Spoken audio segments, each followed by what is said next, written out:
Joining with adverbial clause, অর্থাৎ adverb ক্লজে কিভাবে আমরা জয়েনিং করব। তার আগে একটু অ্যাডভার্ব সম্পর্কে আমরা জেনে নিই যে হোয়াট ইজ অ্যাডভার্ব। অ্যাডভার্ব কি করে? অ্যাডভার্ব একটা অ্যাডজেক্টিভ, একটা ভার্ব বা অন্য একটা অ্যাডভার্ব সম্পর্কে বাড়তি তথ্য দেয়, ঠিক আছে? বা যদি আমরা ভার্বকে প্রশ্ন করি কোথায়, কেন, কিভাবে, কখন, তখন কিন্তু আমরা কি পাবো? অ্যাডভার্ব পাবো। বোঝা গেল? এখানে 6টি সেন্টেন্স রয়েছে। এই 6টি আগে তোদের আমি বুঝিয়ে নিই, তারপর তোদের আরো 6টি দেবো আমি, তোরা নিজেরা করবি। প্রথমে আমি 6টি করে দিচ্ছি। হ্যাঁ, দেখ এক একটা সেন্টেন্স আমি পড়ি। দেখ আমাদের ফার্স্ট সেন্টেন্স হচ্ছে my friend came home, I was reading. আমার বন্ধু বাড়িতে এসেছিল, আমি পড়েছিলাম। দেখ এখানে ব্রেকেটে লেখা রয়েছে টাইম, সময়। দেখ এখানে কিন্তু একটা সময়কে বোঝাচ্ছে, বুঝাচ্ছে না?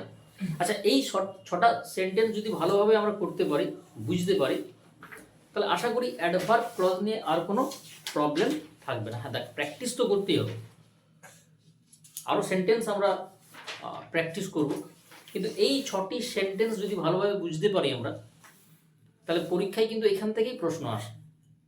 এই 6টি সেন্টেন্স বুঝতে পারলে আর কোনো প্রবলেম থাকবে না, ঠিক আছে? তাহলে প্রথম সেন্টেন্সে আমরা কি পেলাম? যে আমার বন্ধু বাড়ি এসেছিল, আমি পড়েছিলাম। কি বুঝাচ্ছে বলতো? কি বুঝাচ্ছে? সময় বুঝাচ্ছে, টাইম বুঝাচ্ছে না? তাহলে মাথায় রাখবি যে টাইম বুঝালে লিঙ্কার কিন্তু কি হয়? ওয়েন হয়। কি হয়? ওয়েন হয়।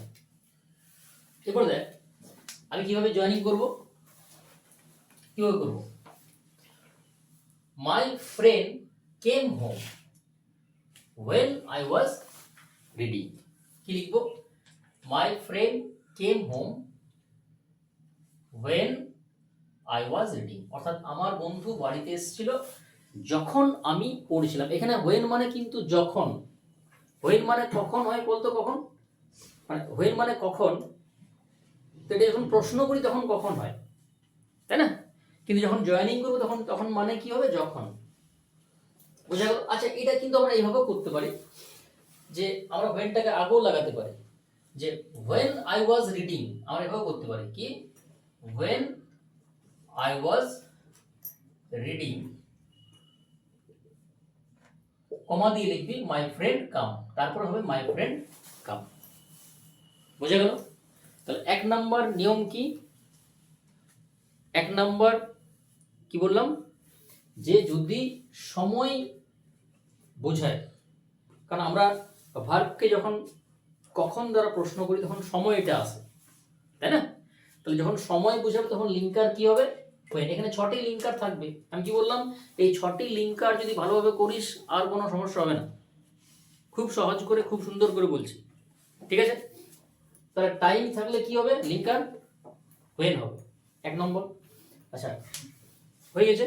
2 নম্বরে চলে যায়। I did not go to school, I was ill. তাই তো? আমি স্কুলে যাইনি, আমি কি ছিলাম? অসুস্থ ছিলাম। আচ্ছা বলতো এটা কি বুঝাচ্ছে? রিজন, কারণ বুঝাচ্ছে না? যে আমি কেন যাইনি? কারণ আমি অসুস্থ ছিলাম। তাহলে যদি কারণ বোঝায় তখন কি করবি? লিঙ্কার বিকজ বা অ্যাজ। কি করবি? বিকজ বা অ্যাজ। তাহলে কিভাবে হবে? কি হবে? I did not go to school because I was ill. I did not go to school because I was ill.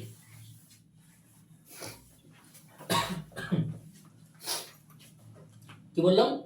I did not go to school, আমি স্কুলে যাইনি কারণ আমি অসুস্থ ছিলাম। আচ্ছা, এখানে এই যে বিকজের পরিবর্তে তোরা অ্যাজও দিতে পারিস কিন্তু। হ্যাঁ, অ্যাজ মানেও কি? কারণ।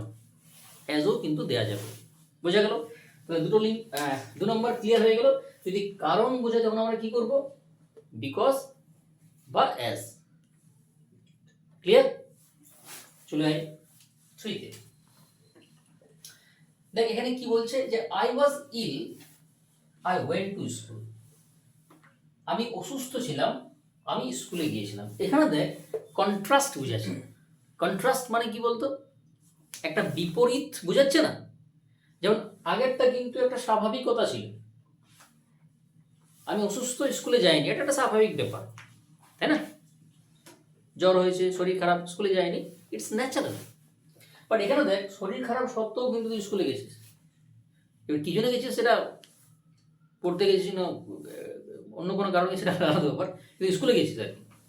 হ্যাঁ, দেখ এখানে কিন্তু একটা কন্ট্রাস্ট। কন্ট্রাস্ট মানে কি বলতো, কি বুঝাচ্ছে, বিপরীত, অস্বাভাবিকতা। তখন কি হবে বলতো, লিঙ্কার কি হবে, দো বা অলদো, দো বা অলদো, যে কোনো একটা ইউজ করতে পারি। তাহলে কিভাবে আমরা জয়েন করব, I went to school though I was ill. এই জায়গাটা সেকেন্ড সেন্টেন্সটা আগে নিয়ে আসবে। হ্যাঁ, আই ওয়েন্ট টু স্কুল দো বা অলদো আই ওয়াজ ইল। হ্যাঁ, যদিও আমি অসুস্থ ছিলাম। আচ্ছা তুই যদি বলিস যে আমি দো বা অলদোটাকে আগে বসাবো, তখনও হবে। তখন কিভাবে করতে হবে, তখন এই জায়গাটা আগে নিয়ে আসবে, এই জাস্ট এইখানে দোটা বসিয়ে দিলে হবে।